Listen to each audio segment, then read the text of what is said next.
Hi guys, just a quick video showing the JB4 installed on our set Leon Mark III Cupra 280. We've already installed this, so I'll just show you how we installed it on the right-hand drive version of the MQB platform EA888. A lot of people have been situated in the JB4 module here, connecting up this way and putting the cables that way, extending the harness for the OBD plug. Unfortunately, we don't like extending CAN-based wires, so we situated the JB4 here, ran the data cable and the OBD plug behind the heat shield down into the firewall through the rubber grommet. On the DSG cars you'll see a rubber grommet that sits usually where the clutch pedal sits, and that's where we run the wires through. Obviously on this we've got the lambda wire, positive tap to the grey plug over there. We've ran the main harness on the left hand side of the vehicle, map sensor, another connection down there, second map sensor down there. Obviously they all fit with enough wire and space, no issues there. We mounted it here, there's no issues clearing the bonnet or anything like that, and obviously we've cable tied it to the aircon pipe. There's no vibration on this side of the engine either, so it's not connected to the engine itself, so it's not going to move much really. I'll just show you inside how we've installed the data cable through the grommet. The set Leon Cupra 280, as you know, we ran it on the JB1 system, ran 13.8 quarter mile. Then we took it off and we started doing the stage 2 mapping on the MQB platform.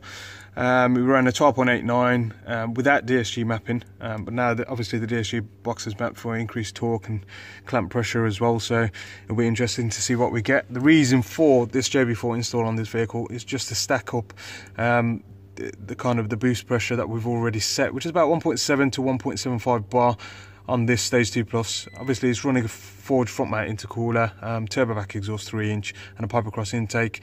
We've ran the cables through here. I'll just shine the light on there. You'll see the two cables, one's the data cable USB and one's the OBD plug. It runs up through this way, and we disconnected the two Torx screws here and ran the cable behind there and plugged it into the OBD port there. It might differ on the Golf R. Actually it does differ on the Golf R and the S3, but it's pretty much the same location, the same length, so you can use the JB4 as it is on a right and drive model without extending the wires. I'll just show you how it connects it up to the laptop.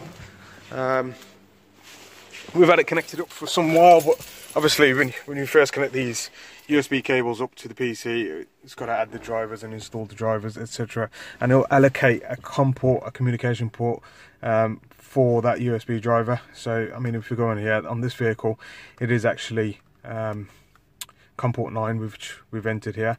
We'll go back into login. I'll just show you briefly what we do with the login system. We'll turn the ignition on just to give some power to the JB4.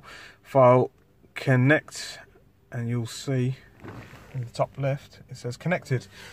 This allows us to now, you know, choose map selections. I mean, at the moment it's on map 6 because we are using it as a stack, so we're adding about 2 to 3 psi on top of our already stage 2 plus map on here, just to see the limits on the IS38 turbo and maybe revise a further map from that. But again, we use this as a tuning tool as well as, you know, adding power and torque. So down here you'll see all the numbers coming out the OBD plug.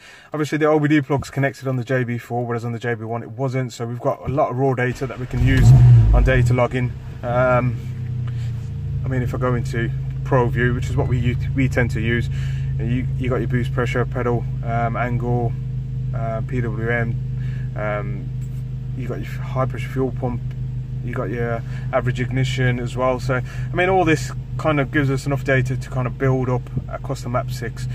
It's similar to the BMWs that we do, and similar to the JB1 where we use VCDS to kind of data log and build up a custom map. But on this, obviously we've got closed loop fuel control as well, which you'll see on our map 6 here. At the moment it's only running an additional 1 psi over 5,000 rpm. I mean, that's a safe bet. I mean, anything over 5,000 rpm seems to be good for stacking. Anything below kind of causes a lot of timing pull. We've not added any fuel bias and no duty bias either, so we've only just begun on this, so we'll share some of that information a bit later when it's on the dyno and we've done some road logging as well.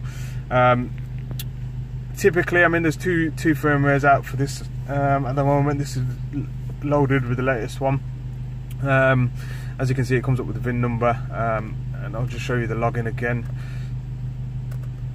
So if I go to data login, start, I mean, I'm going to rev the car a couple of times. Obviously it's not any data that we need. We need wide open throttle in 4th gear, 5th gear, to show full load and intake temperatures, etc. So if I rev it a couple of times, you'll see the numbers move.